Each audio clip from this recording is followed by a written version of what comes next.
dentro dos tumores de tecidos moles, a gente tem, de uma forma bem genérica, isso que a gente chama de sarcomas, mas é fato que isso aqui é um grande grupo e não exatamente um diagnóstico, tá? Então, se vocês receberem simplesmente ou não se contentem com o simples diagnóstico de sarcoma. Ah, mas lá da CITO eu recebi isso. Show de bola, gente. Às vezes é o que a CITO consegue chegar. Às vezes, da pato, vocês vão receber sarcoma diferenciado. Mas sarcoma diferenciado é diferente de grande grupo de sarcomas. Tá? Sarcomas é tipo dizer assim, ó, tumores de mama.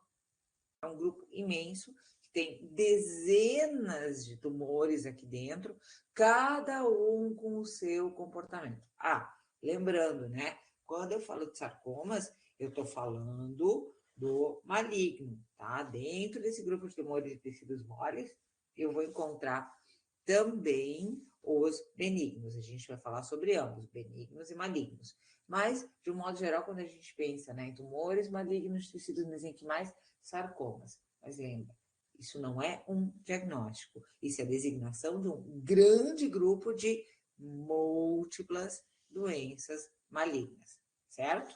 Vamos em frente, então. Tá? Se vocês já quiserem baixar os slides, já tem o símbolozinho aqui no canto inferior esquerdo, tá? Se não, eu coloco lá no aula também, não tem problema. Todos os artigos que eu vou citar aqui, tem link para eles lá no aula também, né?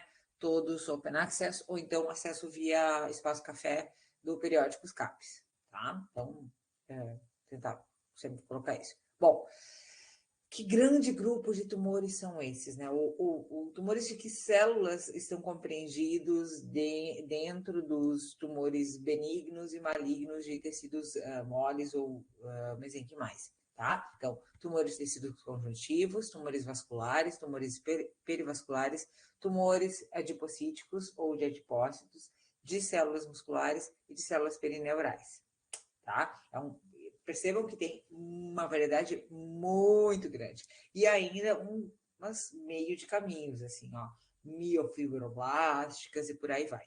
Óbvio, de novo, como eu falei, aqui a ideia é a gente ter uma noção geral de tudo isso, com uns pitacos, assim, dentro daquilo que eu acho que pode ser mais importante, tanto para o pessoal da clínica, como para o povo da Pato, que está acompanhando essas nossas conversas aqui, tá? Então, a gente vai começar pelos tumores fibroblásticos, ou tumores de, mal falando, de tecido conjuntivo, né? Porque quando eu falo de tecido conjuntivo, na verdade, eu estou falando de um tecido que é composto por fibroblastos, colágeno e vasos sanguíneos. Então, vamos focar nos tumores de fibroblastos. Talvez vocês encontrem na literatura isso como tumores fusiformes, tá? Spindloid tumors, né? Tumores fusiformes, células fusiformes, é outro jeito, e eu gosto muito, na verdade, desse outro jeito de chamar, porque ali a gente pode incluir essa variedade que para a gente não é muito comum ainda de diagnosticar, porque ela requer biologia molecular, né, pelo menos uma imunohistoquímica, que são os miofibroblastos, tá? Mas vocês poderão encontrar na literatura como tumores fibroblásticos ou tumores de células fusiformes, ou o spindloid, né? Deixa eu colocar aqui, que seria o termo do inglês, spindloid tumors, tá? Que seriam também, né? Spindle fusiforme, são aquelas células alongadas. Tá? Dentre eles, a gente, óbvio, tem a variante, tem a contraparte benigna, né, que é o fibroma, que é um tumor de células fibroblásticas benigno, o fibrosarcoma, células fibroblásticas malignas, e aí depois, alguns, que eu até botei num quadrinho aqui, sobre os quais a gente vai conversar um pouquinho mais à parte, que são os sarcomas de aplicação em felinos, tá? Tem artigo lá no aula com visão geral sobre o tema. Tem pseudotumor orbital ou periorbital dos felinos, que alguns já chamam ele de sarcoma oral dos felinos, vamos conversar sobre ele também, e essa fibroplasia esclerosante, que tem uma variante que é a fibroplasia gastrointestinal eosinofílica, que é uma coisa também que fica no meio de caminho entre reação fibroblástica cicatricial e sarcoma. Nossa, olha o caminho longo que a gente tem aqui, né? Entre uma coisa que é um evento reparativo, né? Uma cicatrização, de certa forma, e que pode chegar a uma neoplasia maligna. Sim, tudo isso, claro, nos nossos queridos e amados felinos, tá? Então, a gente depois vai conversar um pouquinho sobre isso. Eu tenho uma impressão, é uma coisa muito pessoal isso, tá? Isso não está escrito, mas é um pouco de vivência, de leituras, obviamente, né? Que a gente constrói as falas da gente a partir das leituras técnicas que faz, que tanto os felinos, principalmente os felinos, mas os felinos e os equinos, eles têm vou colocar uma dificuldade de lidar com esses eventos cicatriciais, tá?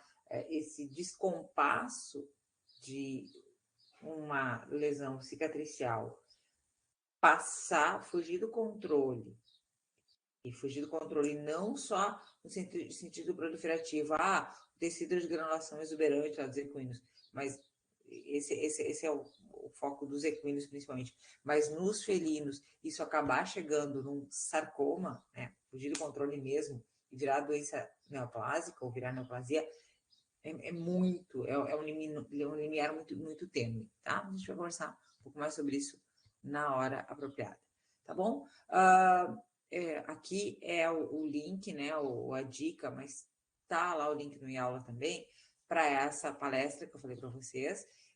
Quando fala de tumores fibrosos, são fibromatosos, o Dr. Foster, ele fala do fibroma, na verdade ele não fala muito dos benignos, ele fala do fibrosarcoma, ele subclassifica, né, classificações, então, bem da patologia, ele fala dessa variante miofibroblástica inflamatória, que a gente realmente nunca encontrou, é muito raro, e essa orbital do felino, tá? Então, lá vocês vão ver, se comparados com o que a gente conversou aqui, ele dá uma classificação um pouquinho diferente, tá? Mas é muito baseada na vivência, na casuística deles e nas técnicas que eles têm para dar diagnóstico, tá? Então, o jeito que eu estou apresentando esses neoplasmas para vocês tem muito a ver também com a nossa vivência e com até onde a gente consegue chegar nos nossos diagnósticos. Bom, aqui então mostrando para vocês, a gente tem um fibroma clássico na região axilar de um canino. Então, geralmente são lesões nodulares, os fibromas geralmente são lesões únicas, eles podem atingir um tamanho bastante grande, frequentemente eles são aderidos, né, porque eles são de tecido conjuntivo, então eles são aderidos, inclusive, aderidos aos tecidos adjacentes, né, à musculatura. Aqui eu imagino que não seja um local de muito fácil remoção, tá? Fibromas, eles são descritos nas diferentes espécies domésticas de produção e também em animais silvestres, selvagens. Aqui tem o link para esse site, onde eu tirei. Nesse site tinham vários relatos de tumores fibroblásticos em animais silvestres. Os selvagens, eu já vi muitas discussões quando eu uso esses dois termos, então não vou entrar nesse caminho. Estou mostrando, né, que esse animal ele tinha várias lesões de tamanho mais ou menos de uma tampa de suco, né? E o que eles chamam a atenção, o que a gente sempre se pergunta num caso desses é, bom, em havendo vários, né? Será que pode ter algum componente viral, alguma coisa assim? Aparentemente, nesses casos aqui não tinha. Isadora está perguntando se eles crescem mais rápidos. Os fibromas, eles não têm um crescimento muito rápido, tá? Eles podem atingir dimensões maiores, mas o crescimento é razoavelmente lento. O que significa crescimento lento? Nesse caso, eu vou te dizer que num transcorrer de um ano, ele não vai mudar muitas dimensões dele, tá? Ele é razoavelmente firme. E aí vai depender muito da constituição histológica deles. Há uns anos atrás, Isadora, tinha uma classificação que inclusive chamava de fibroma mole e fibroma durum, tá? O mole seria em itálico e o durum também, porque o mole não é de mole em português e era mole do latim. Depois essa classificação entrou em desuso porque não muda muito para comportamento clínico, tá? Ambos eram fibromas, o comportamento é o mesmo, e talvez uma das coisas que fosse considerada fibroma mole naquela época fosse o que depois se entendeu ser o mixosarcoma, que é um tecido mixoide, ou, desculpa, um mixoma, nós estamos falando de benignos aqui, tá? O fibroma ou o mixoma, que é um neoplasma de umas células mesenquimais mais primitivas. Inclusive, o Dr. Foster discute a existência ou não disso, se é só um padrão histológico, tá? Então, alguns são mais amolecidos e alguns são bem firmes. Os colagenosos, eles tendem a ser bem firmes mesmo, bem durinhos, tá? Que era o antigo fibroma duro, tá? Mas aí, talvez um dos maiores problemas seja tentar entender se existe alguma relação com algum agente por aí, tá? Bom, o fibroma, ele é constituído por fibras colágenas, né? Baixa celularidade. Aí vocês vão dizer, Cris, qual é a diferença desse troço aí para uma pele normal? Bom, aí, para um tecido subcutâneo normal, porque eu estou vendo aqui, ó, uma epiderme bonitinha, e aqui colágeno. Ou para um hematoma colagenoso. Ai, qual é a diferença desse negócio? Bom, geralmente a gente vai procurar limites, tá? A gente vai procurar onde vai existir a transição desse arranjo de fibras colágenas aqui para um limite. Tá, e de uma cicatrização. Na cicatrização, num estado desse, de baixa celularidade, ausência de inflamação, eu vou ver pela disposição das fibras colágenas. Na cicatrização, a tendência é ter as fibras colágenas todas arranjadas num único sentido. E aqui eu vejo fibras colágenas dispostas em sentidos diferentes. Pleomorfismo não era uma característica de neoplasia? Pleomorfismo é uma característica de neoplasmas malignos, tá? Aqui a gente está num benigno. Então, aqui a gente tem baixa celularidade, fibroblastos com uma morfologia sem grandes atipias, baixíssimo índice mitótico, quase nada de mitose, raras mitoses, tá? Então, aqui a gente vai ter que justamente procurar distribuição de fibras colágenas e a relação, a mudança de padrão dessa distribuição em relação aos tecidos adjacentes, tá? Então, por isso que é importante, de novo, né? Aquilo que a gente sempre reforça, não me muda um pedacinho de meio de tumor, que talvez eu não consiga dar um diagnóstico decente. Eu vou ficar com bastante receio de saber se eu estou com um hematoma colagenoso, se eu estou com uma proliferação fibroblástica qualquer, ou se eu estou realmente lidando com um fibroma ou até com fibrosarcoma de baixo grau, tá? Então, manda o tumor inteiro. Isso é muito importante. Mas é uma manda grande, não tem problema. A gente não briga por causa disso. A gente briga por causa de pedaço pequeno, tá? A gente não briga quando a massa é grande, tá bom? Se for uma massinha pequena, pode mandar pequena mesmo. Bom, fibrosarcomas. Fibrosarcomas, eles também podem ser únicos, podem ser múltiplos e com muita frequência os fibrosarcomas ulceram, tá? Então, a variante maligna, né, tumores de fibroblastos, tumores malignos de fibroblastos, a gente designa de fibrosarcoma, e eles têm essa característica de crescerem aí sim com muita rapidez, quando a consistência podem ser mais macios ou mais firmes, mas eles têm essa característica de invadir com muita rapidez os tecidos adjacentes, e quando eles invadem a epiderme, a gente já sabe, né? O resultado é ulceração. Por que a ulceração é um preditor tão importante? Ou por que a ulceração nos interessa tanto? Porque a ulceração nos mostra que aquele neoplasma invadiu e destruiu a epiderme. Quem invade e destrói é neoplasma maligno, né? A gente já sabe isso lá dos primórdios, lá da geral, tá? Aqui, então, eventualmente pode ser único, geralmente eles atingem grandes dimensões, aqui ele bem ulcerado, pode ser múltiplos também, né? Esse animal mesmo tinha mais de um, tá? Então, e na histologia, o que a gente vai encontrar?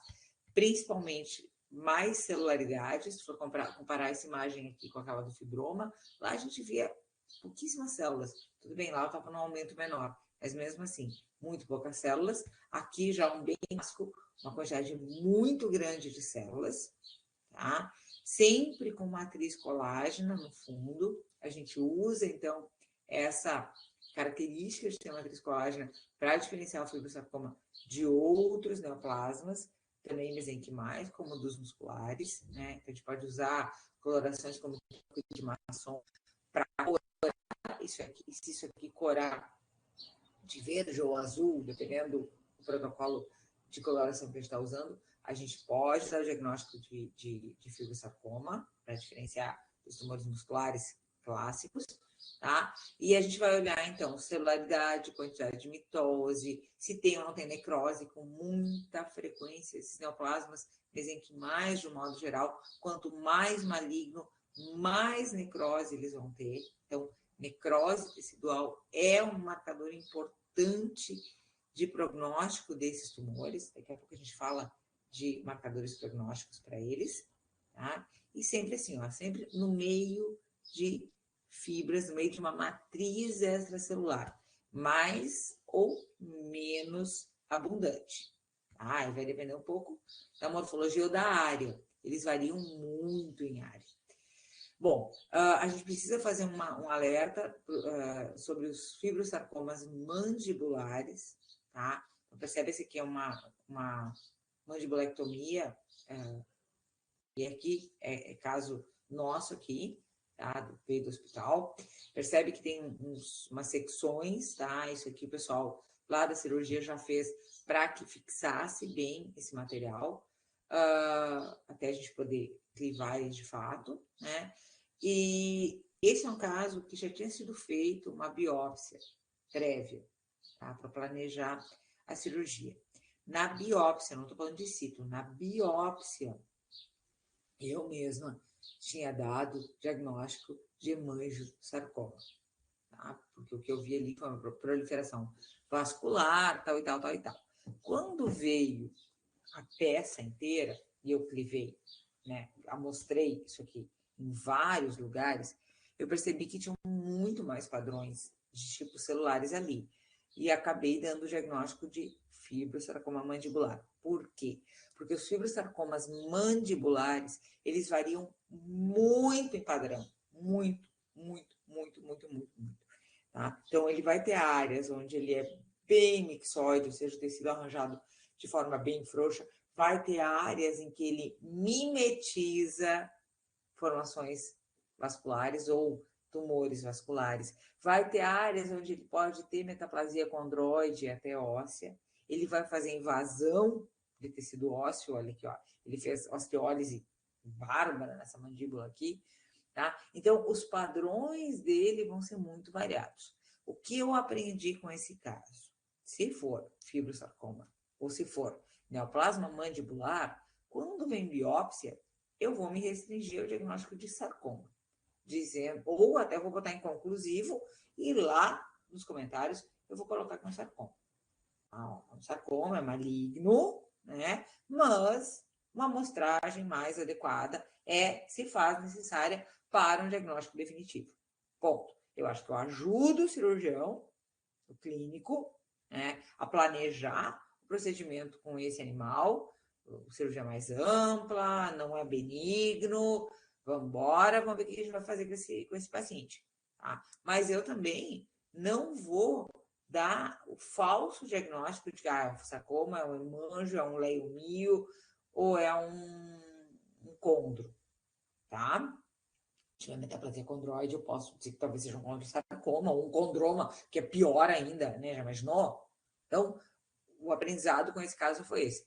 Tumores amplos, mandibulares, dos quais eu receba só biópsia, eu vou dar sempre o diagnóstico genérico, sarcomas. Um sarcoma, algum sarcoma, tá? Talvez, como eu disse, lá no resultado eu coloque até como inconclusivo e faça só comentário.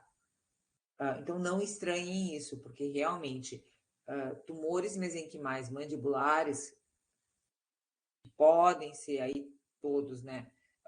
Desde os duros, né, os ósseos, até os moles, os de tecido fibroso, né? Ou os fibroblásticos, ou vasculares, né? A gente precisa realmente mostrar muito bem para ter, porque na mandíbula tem esse comportamento, múltiplos padrões teciduais, né? E a gente precisa então ver o que predomina, fazendo bem amostrado, para dar o diagnóstico definitivo, tá certo? Cuida com isso, então. Bom, vamos falar um pouquinho, então a gente falou fibroma, fibrosarcoma, né?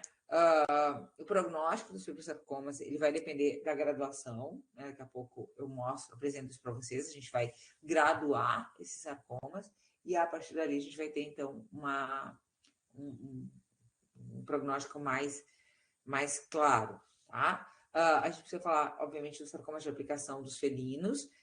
Eles vêm sendo reconhecidos mais recentemente, sei lá, 10, 15 anos, aqui na nossa realidade, talvez nos últimos 5 ou 6 anos, sei lá, né? Não faz tanto tempo assim. E aí se percebe, então, que o que acontece no sítio de uma aplicação de algum medicamento, chamados primeiro de sarcomas pós-vacinais, né? Porque geralmente a aplicação que era feita, ou eles apareciam em locais de aplicação de vacinas, tá?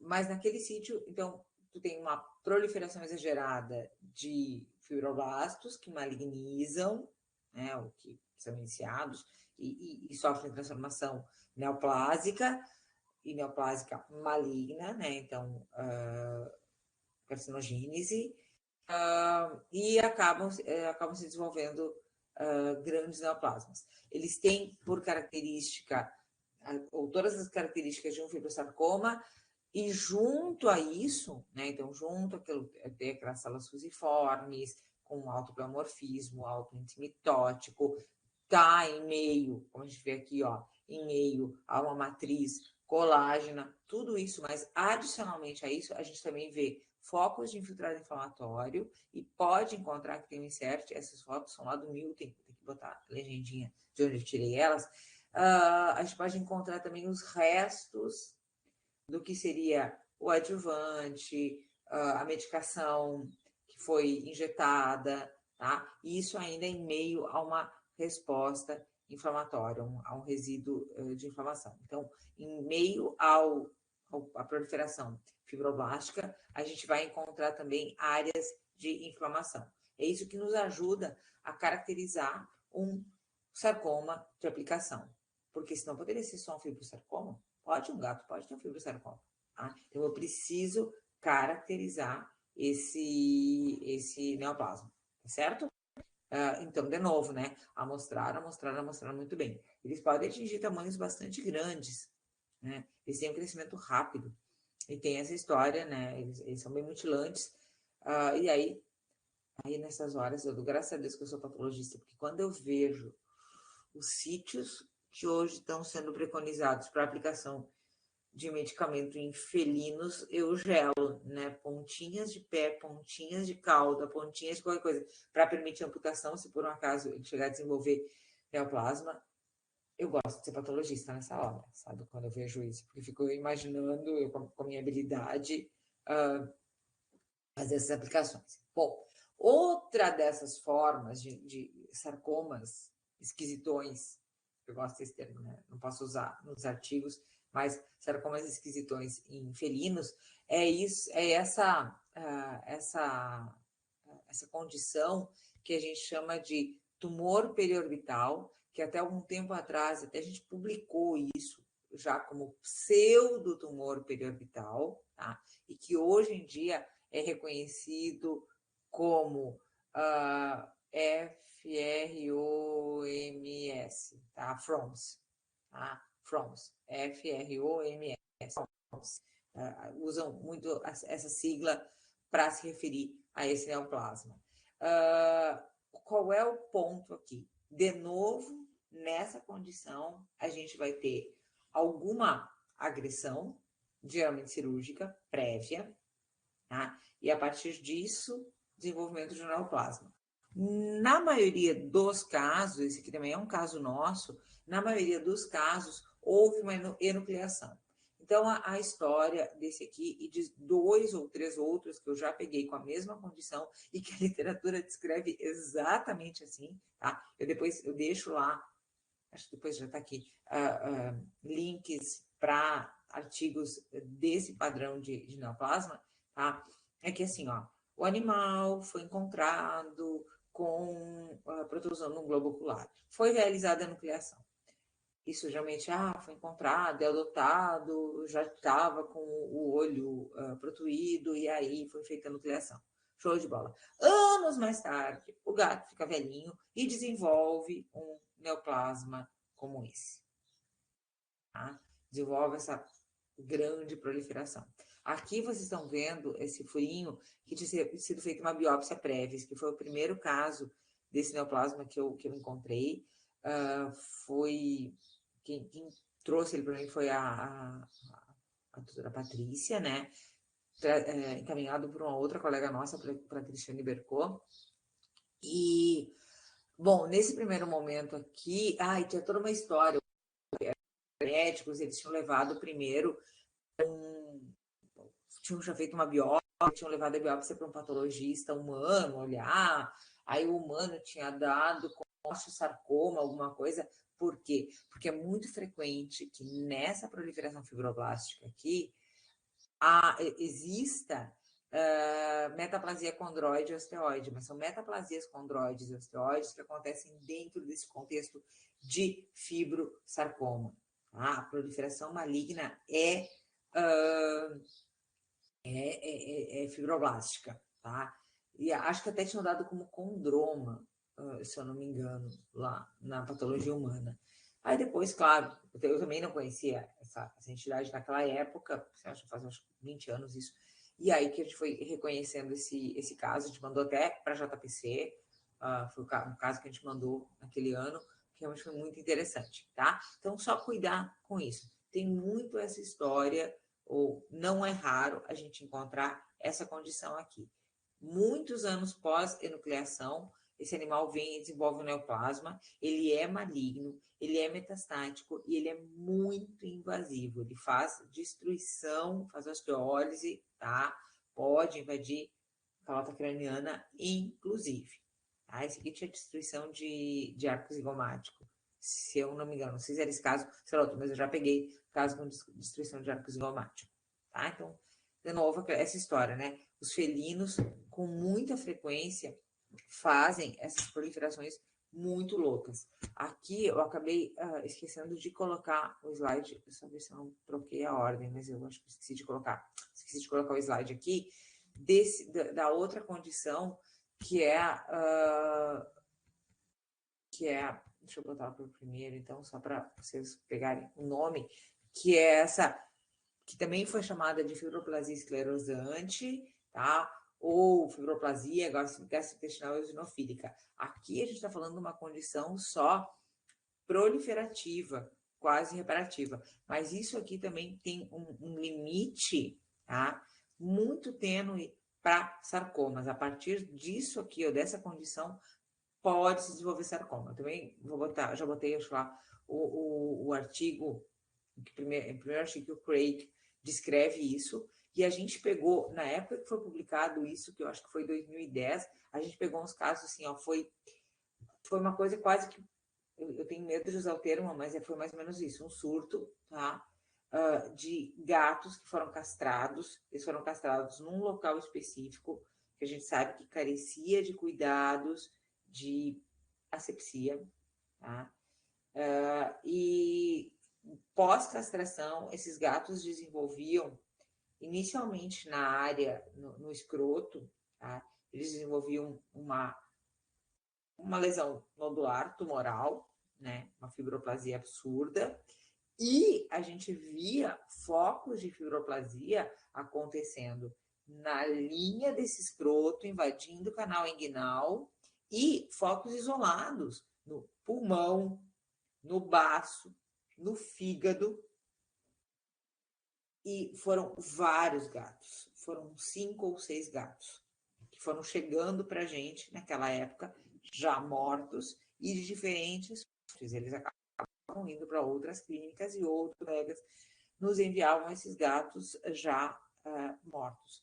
E chegou um, que era de uma aluna nossa, no hospital veterinário, o Mike, inesquecível, o Mike chegou vivo.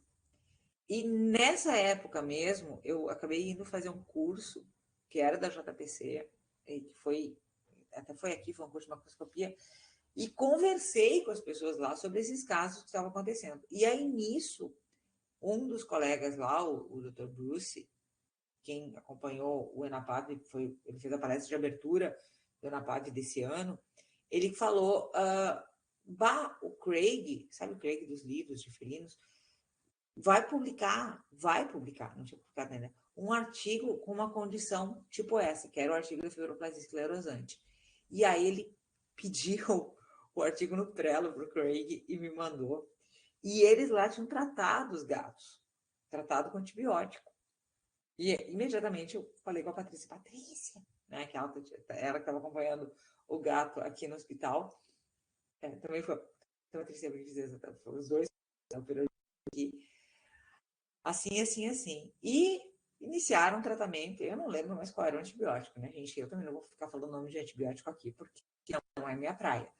Mas trataram o tal do gato, o Mike. E houve reversão de todo o quadro.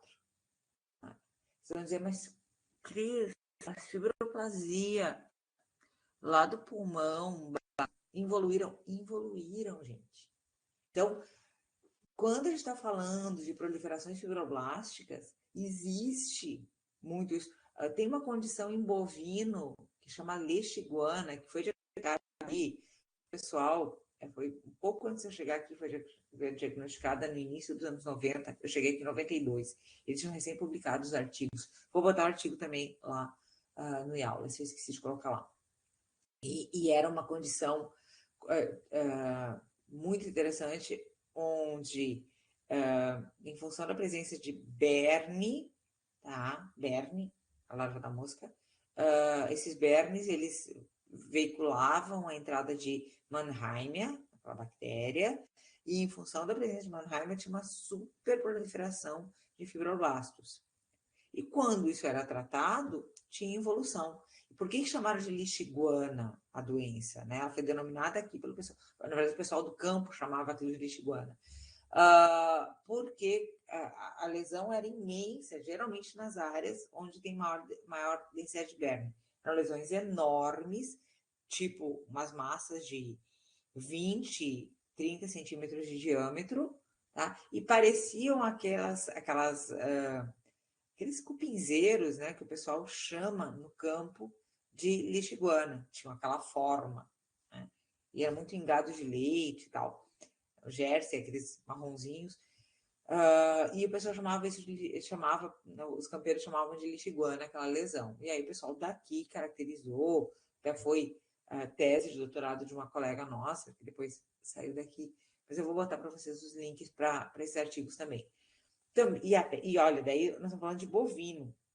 Então, de novo, esse limite de proliferação de fibroblasto fazendo cicatrização e fibroblasto pulando para uma lesão proliferativa exacerbada é muito tênue. E nos felinos, mais tênue ainda, tá?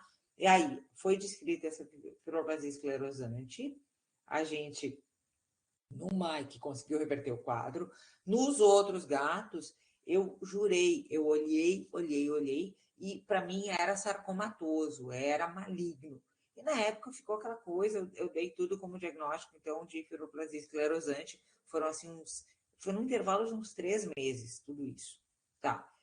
Mais tarde, anos mais tarde, veio também casos da JPC, aquele convênio que a gente tem com essa instituição, né, o Joint Pathology Center, e aí eles justamente, foi toda uma discussão falando da transformação maligna disso. Então, revisei aqueles nossos casos e eu acho que a gente teve todo o espectro, desde o Mike, que foi só as lesões de fibroplasia esclerosante, até os casos onde a gente teve de fato sarcoma, e que foram os casos em que os felinos morreram. E aí tu vai entender aquilo, fígado, baço, como lesões metastáticas, tá?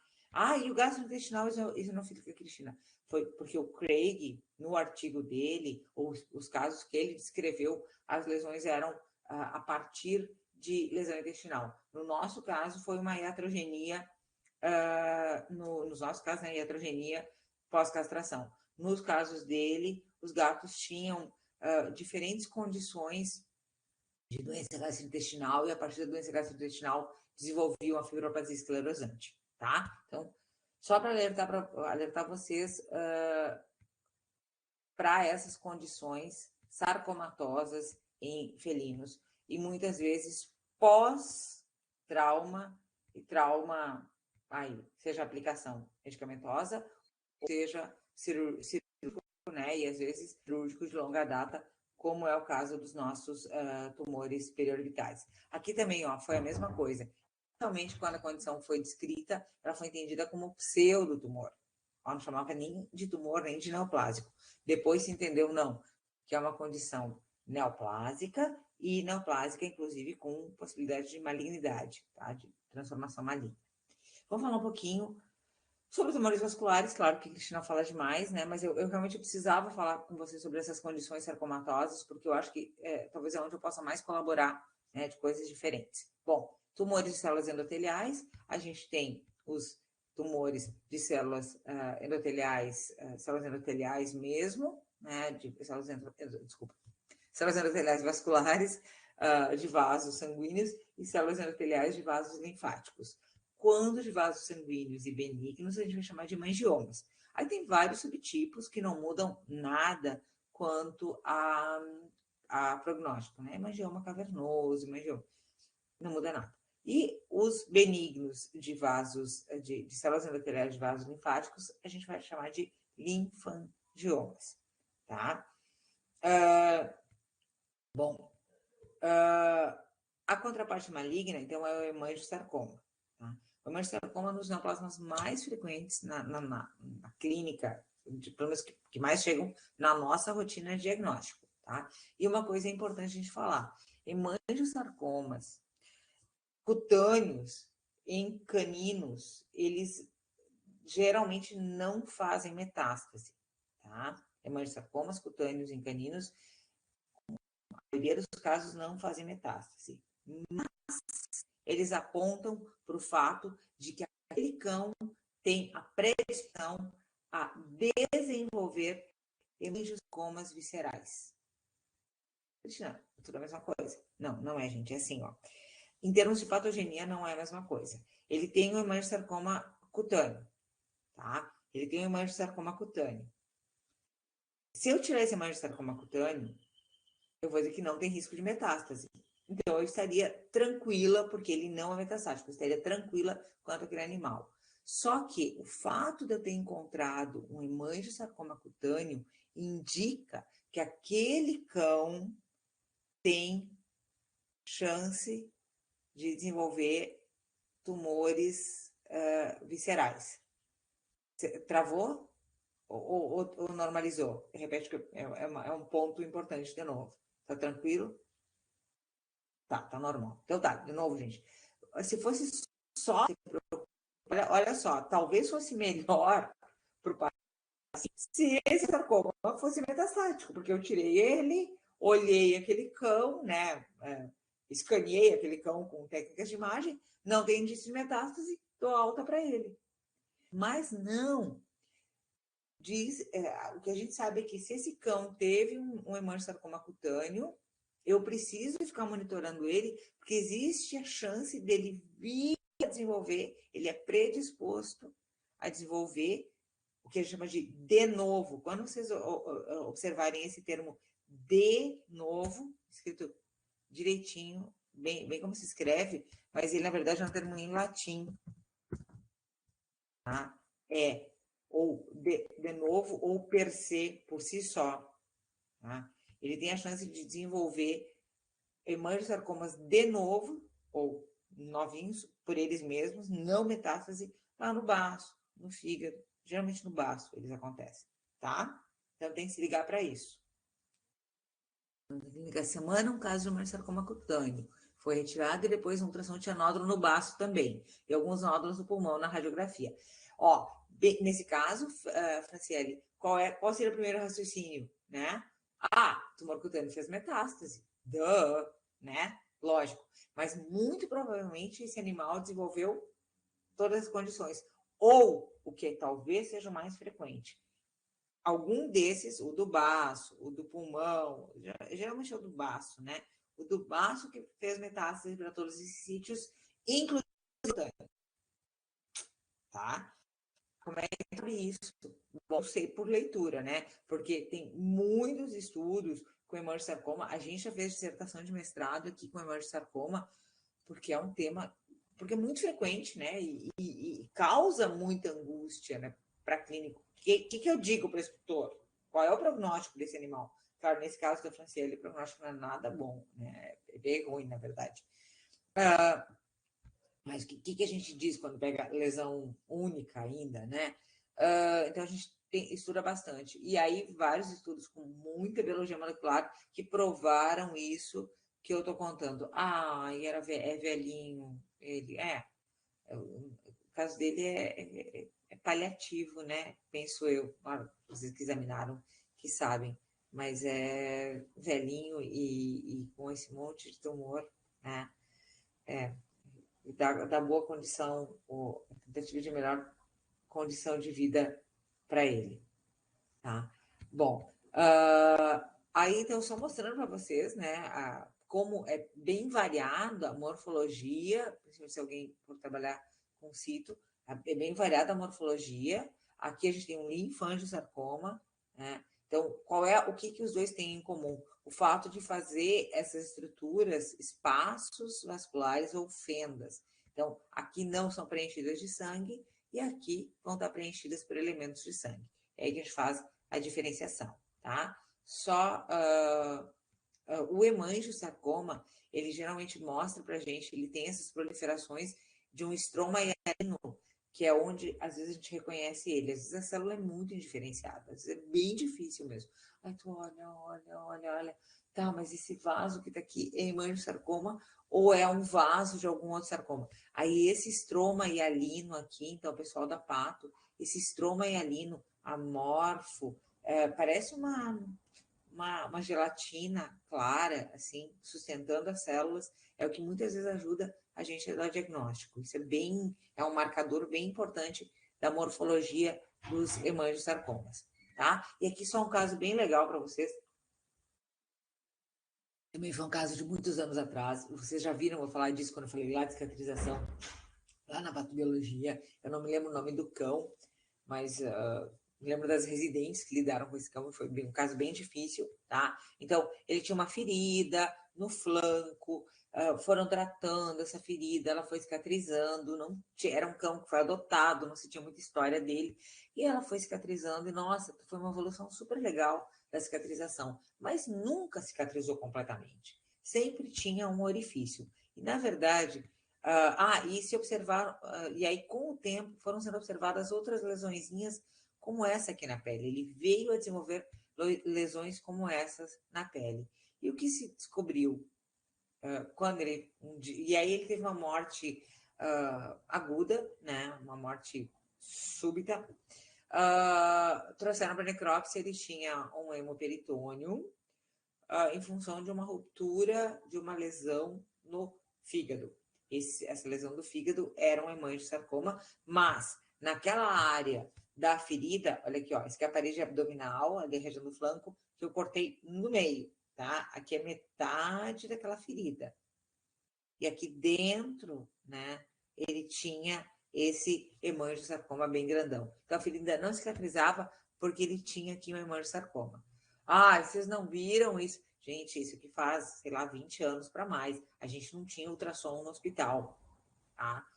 Raio-X era uma época que estava bem ruim, sempre quebrava e tal. Nem, não sei se havia alguma coisa no raio-X, mas não tinha nem ultrassom para a gente fazer imagem, tá? E se tratava como uma ferida aberta, como um trauma, era um animal de rua, alguma coisa assim, tá? Bom, tumores perivasculares, também é só para a gente comentar rapidamente sobre isso, claro que eu já estourei a hora, né? Tumores perivasculares, só comentar com vocês que existem dois grandes grupos, os tumores da parede perivascular, tá? Que são os perivascular wall tumors. Por que eu botei esse termo? Porque eu botei essa sigla? Porque ela é usada, inclusive, para descrever esse tumor em textos em português, tá? E os tumores de globos. Então, os de tumores perivasculares, essa classificação, ela também é a que o Dr. Foster fala lá na palestra dele, tá? Ele só detalha um pouco mais os padrões dos perivasculares, e os tumores perivasculares, na verdade, são tumores de pericitos. Lembra que eu falei que os hemangiomas e os linfangiomas, hemangiosarcomas e linfangiosarcomas, são de células endoteliais, tá? São aquelas células que revestem a parede interna do vaso. Os pericitos são células que estão na periferia da parede vascular. São células que têm capacidade de fazer a contração do vaso. Tá? Quem estava na aula de histologia de sistema nervoso, semana passada a gente falou de pericitos também, nos vasos do sistema nervoso. Então, os pericitos estão sempre na periferia dos vasos. E esses pericitos podem dar origem a tumores. Então, chamam de tumores da parede perivascular. Ou hemangiopericitomas, ou alguns autores mais modernamente querem chamar de miopericitomas, tá?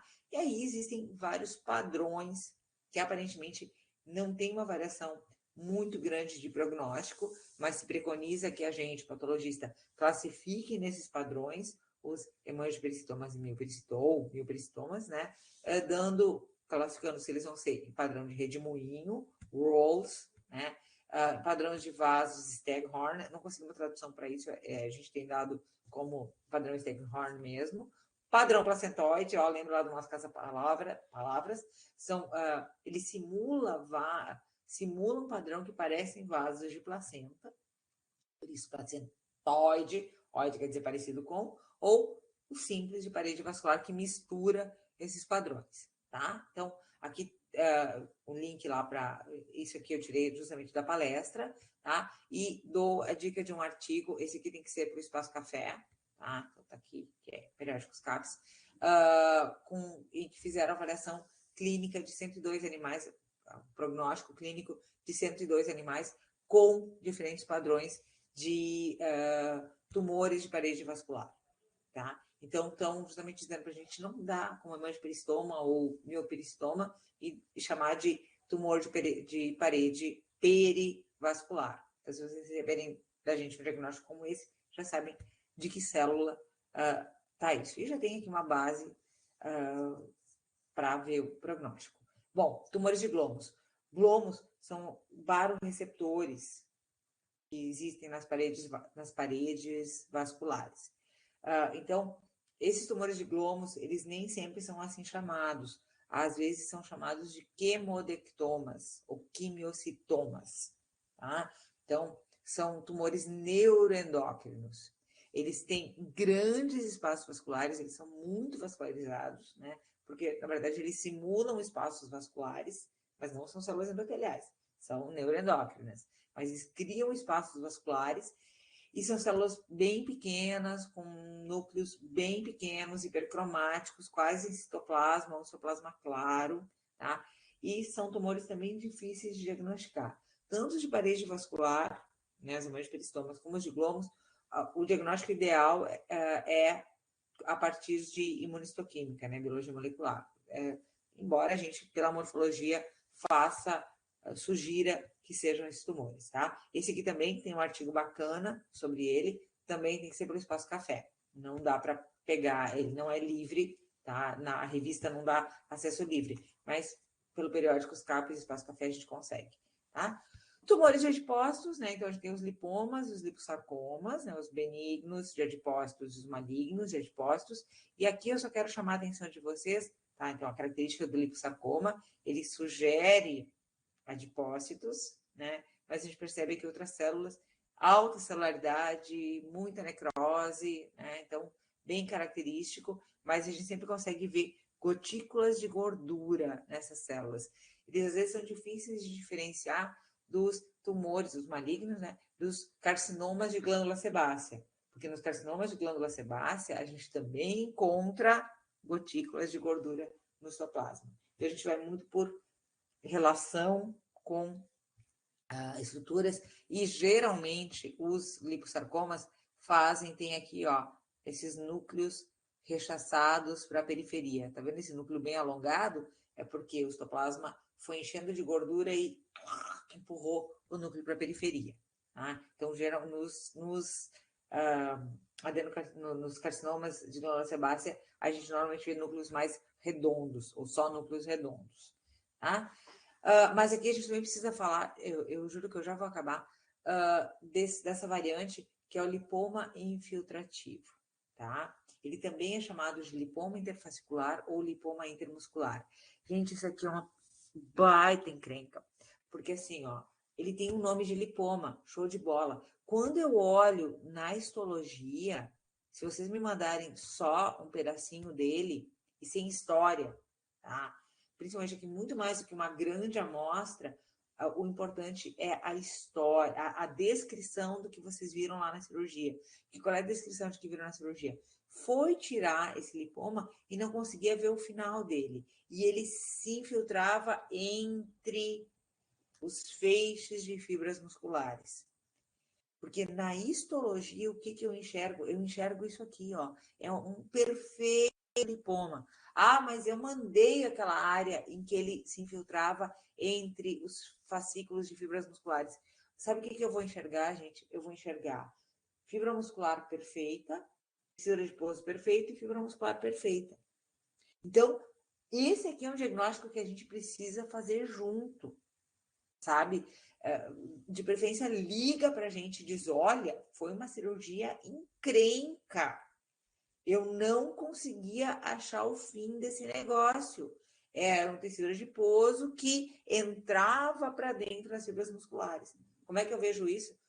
Porque justamente dentro das massas musculares que seriam compactas, para ali para dentro a gente consegue ver o tecido adiposo. E geralmente formam massas grandes. Teve um caso, o caso disso que a gente pegou foi uma paciente da Prof. Maglete, antes dela ser prof aqui, tempo que ela atendia em clínica. E ela pegou uma cadela que tinha uma massa imensa no posterior, bem perto da base da cauda, e a gente chamava a cadela de popozuda. Só para vocês entenderem, né, a analogia. Massas muito, bem moles, bem macios, bem tecido adiposo, sabe? Quando tu vê isso, se tu me mandar um pedacinho disso, eu vou dizer tecido adiposo normal, se não me contar nada. Mandar só um pedaço lá do meio. Tecido adiposo normal. É o que eu vou enxergar. Então, esse aqui é um caso, é um tipo de neoplasma, e por isso eu falo dele, assim, com essa veemência nessa aula, porque a gente só vai fazer o diagnóstico se for junto. E qual é a encrenca desse negócio? É muito difícil tirar ele todo. E ele vai seguir proliferando, ele vai recidivar, ele vai crescer de novo para fora, né? E vai invadir os tecidos adiposos. A gente já pegou caso desse, um caso que o Thomas, a gente trabalhou juntos, né? O Thomas tirou o máximo que deu, mas não adiantou. Ele invadiu a cavidade abdominal e chegou a fazer uma massa imensa, envolvendo todo o rim do animal. E era um que estava bem no posterior, perto da articulação coxofemoral. Tá ali, sobre, né, a articulação coxofemoral, a gente via a massa cutânea externa, não ulcerou nem nada. Primeiro diagnóstico que eu dei, lipoma. O Thomas entrou comigo, olha, na real, foi uma cirurgia bem complicada, acho que não é lipoma, não. Aí nós começamos a estudar o caso. Foi que a gente entendeu realmente o que tinha. Esse primeiro caso da Marlete, elas removeram e curou, né? Teve resolução. Pode ter resolução, vai depender muito da fase que a gente vai encontrar. E outra coisa que a gente percebeu foi que em vários casos que a gente pegou, especialmente depois desse do Thomas, que a gente foi acompanhando, a gente, né? Às vezes eu coloco, dependendo, se eu vejo que na descrição lá, não me falaram de invadir massa, mas eu vejo que já é um neoplasma muito grande, eu coloco lá no comentário, olha, né? É lipoma, Mas existem as variantes assim, assim, assim, né? Sugere-se acompanhamento clínico, né? Por quê? Porque a gente foi vendo, esse caso eu não consigo lembrar o nome do cão, mas desses casos que a gente pegou, era esse bem cara de benigno no início, e aí foi se acompanhando, né? Aí voltava, tirava, foi um tutor super cuidadoso. Voltava, se tirava, voltava, se tirava, voltava, se tirava, e sempre mandavam para a gente, né? Tem toda a história lipomatosa desse animal guardado nos nossos arquivos aí. E aí ele, com o tempo, deu a impressão de que ele foi malignizando. Ele perdeu essa cara de adipócito bem diferenciado e com o tempo ele foi adquirindo cara de liposarcoma. Não sei se a coisa da cicatrização da cirurgia ou o que foi, mas ele mudou de cara, tá? Ele assumiu esse aspecto mais maligno, tá? Então aqui tem 3 sugestões de leitura sobre esse assunto, não são muito recentes, mas elas são bem, não tem muita novidade a mais sobre isso, né? E aqui, infelizmente, é só um abstract, mas ele foi onde eu encontrei a melhor definição do prognóstico dele. Eles falam que em 67% dos casos, não, em 67% dos casos teve cura após um ano, ou não teve recidiva após um ano. Mas veja, a gente tem 43% dos casos onde houve recidiva. Tá? Então, por isso eu deixei, mesmo sendo só o abstract, a gente não consegue ter acesso ao artigo do JAVMA, mas ele só tem disponível a partir de 2000, né, no site. E esses outros aqui são open access, vocês conseguem pegar os artigos e são bem legais, tá? Para finalizar, tumores de músculo, né, de músculo esquelético, o rabdomioma, variante benigna, ou leiomioma de músculo liso, benigno, rabdomiosarcoma, o de músculo esquelético maligno, leiomiosarcoma de músculo liso, maligno, tá?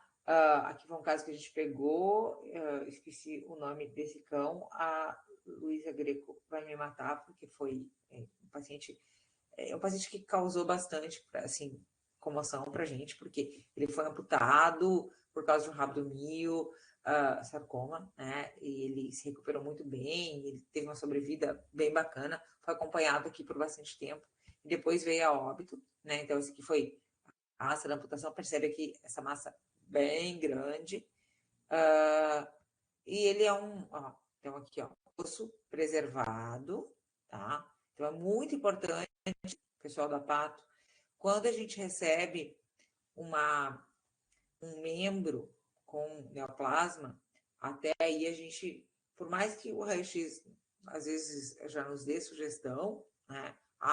Sugere um osteosarcoma, mas é muito importante que a gente faça esse corte longitudinal da peça para a gente ver a relação do neoplasma com o osso adjacente. Aqui não tinha osteólise, está próximo, mas não tinha osteólise, não tinha invasão óssea. Isso piora o prognóstico, né? E a relação também disso com os tecidos adjacentes. Então, se conseguiu remover toda a massa, mas ele já tinha metástase, tá? E ele veio a óbito, com metástases pulmonares, tá? E aqui só mostrando aquilo que eu falei para vocês, da coloração de tricrômico de Masson que a gente faz. Então, a massa, olhando, num primeiro momento, tem alguns detalhes histológicos que sugerem para a gente ser de músculo. Por exemplo, de músculo estriado, se ele não for muito indiferenciado, a gente vai ver aquelas estrias do músculo, né, umas estrias infringentes, ou núcleos, células musculares lisas, elas têm núcleos achatadinhos, são núcleos alongados, mas com as extremidades achatadas. Isso ajuda a gente a pensar em tumor muscular. Mas o ideal é a gente fazer esse tricrômico de Masson, coloração simples, barata, tranquila, tem um laboratório, as gurias fazem com muita tranquilidade. E aqui a gente viu, então, que o tecido neoplásico corou de vermelho, enquanto que o tecido conjuntivo da periferia do tumor, então aqui a gente tem controle interno, né, do funcionamento da técnica, corou de azul. Tá? Então, para a gente fazer o diagnóstico. E o último, juro, o tumor, o PNST, né, que é o tumor de bainha de nervo periférico, mas todo mundo chama de PNST. Esse aqui, bom, e aí ele existe a variante benigna e a variante maligna, e a gente vai escrever PNST benigno ou PNST maligno. Esse aqui é um tumor que a gente não sabe muito bem se ele é originado das células de Schwann ou se ele é originado dos fibroblastos do nervo. Então, há anos atrás, existiam duas categorias: os schwannomas, benignos e malignos, e os neurofibromas ou neurofibrosarcomas. Tá? Então, há anos atrás, existiam, se tentava identificar. Aí se fez muita biologia molecular e se entendeu que não dava para identificar, né? Nem com imunistoquímica, os resultados eram confusos e o prognóstico é o mesmo. Mesmo que ele se classificava mais como Schwann ou mais como fibroblasto, o prognóstico era o mesmo, tá? Então, se entendeu que era melhor tratar eles como uma entidade só, que chama, então, tumor de bainha de nervo periférico, ou de células da bainha do nervo periférico, PNST. E ele é benigno ou maligno. Geralmente na região de membros, eventualmente em corpo e muito raramente em vísceras. Tá? Ele realmente está mais associado a membros. E aí a gente consegue fazer uma boa diferenciação. Ele precisa ser diferenciado do hemangiopericitoma, né, aquele miopericitoma, ou o tumor da parede vascular, tá? Porque ele também faz os redemoinhos, mas ele tem alguns detalhes lá, como formação de corpúsculos tipo Antoni A, Antoni B, umas figuras morfológicas que sugerem para a gente que sejam tumores perineurais, tá? A gente também faz tricrômico, tá? Não é muito claro o tricrômico e dá para a gente fazer imunistoquímica, tá? Tricrômico de maçom é o que a gente usa, tá? Esse Van Gogh, eu não me lembro com esse nome. Ou tu tá brincando que parece uma pintura. Eu fiquei em dúvida, Isadora. Tá? Bom, só comentar com você sobre sarcóide, eu vou falar. Sim, parece. Cá entre nós, eu sei que a gente já está passando na hora, mas eu sempre digo que eu queria fazer uns vestidos de alguns dos padrões que a gente encontra na imunistoquímica, né? Eu queria transferir alguns padrões de imunistoquímica para imprimir alguns vestidos, porque tem alguma... Gente, de verdade, olha, tem algumas coisas assim que tu olha no microscópio e tu diz: nossa, que lindo, que linda imagem, né? Que linda imagem. Tanto que na brincadeira, na capinha da disciplina aqui de vocês percebem que eu tenho usado umas imagens que o pessoal usa como brincadeira para fazer arte, né? Arte a partir de imagens histológicas. É o Pato Art. Tem no antigo Facebook, né? Mas de vez em quando eu vou lá olhar imagens bonitas. Bom, sobre o sarcóide, eu vou fazer uma aula extra. Percebe aqui que eu não botei sobre o sarcóide equino, tá? Porque sobre esse tema a gente precisa falar também nos felinos, já, hoje em dia, tá? Então, é um neoplasma onde ele tem uma proliferação fibroblástica, tá? Acompanhado de uma proliferação epitelial. Cada vez mais se discute muito qual é o papel dessa proliferação epitelial, quem é neoplásico nessa história toda, se são os dois componentes ou se é só o componente mesenquimal e o epitelial é, na verdade, uma reação hiperplásica. Tem toda uma discussão sobre isso. O papel do papilomavírus, que hoje já é conhecido, mas o que além do papilomavírus bovino, causando a lesão nos equinos e também nos felinos, qual o papel desses vírus,